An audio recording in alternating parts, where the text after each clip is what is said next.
ஒருத்தர் தன்னுடைய தொழில்ல படுதோல்வி அடைஞ்ச நிலையில தெருவுல வருவோர் போவோர மனவேதனையோட பாத்துட்டு இருந்தாராம். அப்போ எதிரில இருந்த குப்பை தொட்டியில ஒருத்தர் தனக்கு தேவையான பழைய பேப்பரை எடுத்து சாக்குல நிரப்பிட்டு இருந்தாரு.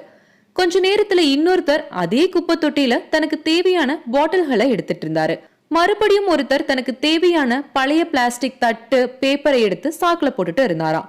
அதுக்கப்புறம் ஒரு நாய் வந்து இலையில இருந்த சாப்பாட்டை சாப்பிட்டுட்டு போச்சான். கடைசியா வந்த ஒரு பசு குப்பையில கடந்த பச்சை இலைய சாப்பிட்டுட்டு பசிய போக்கிட்டு போச்சு.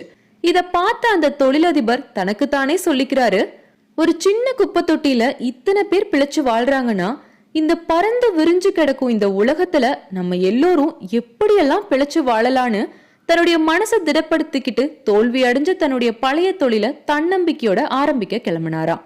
இந்த பரந்த உலகத்துல நம்ம எல்லோருமே ஜெயிக்க பிறந்தவங்க. தோல்விகள் கிடைக்கிறது சகஜம், ஆனா முயற்சி செய்யாம இருக்கிறது தான் தவறு.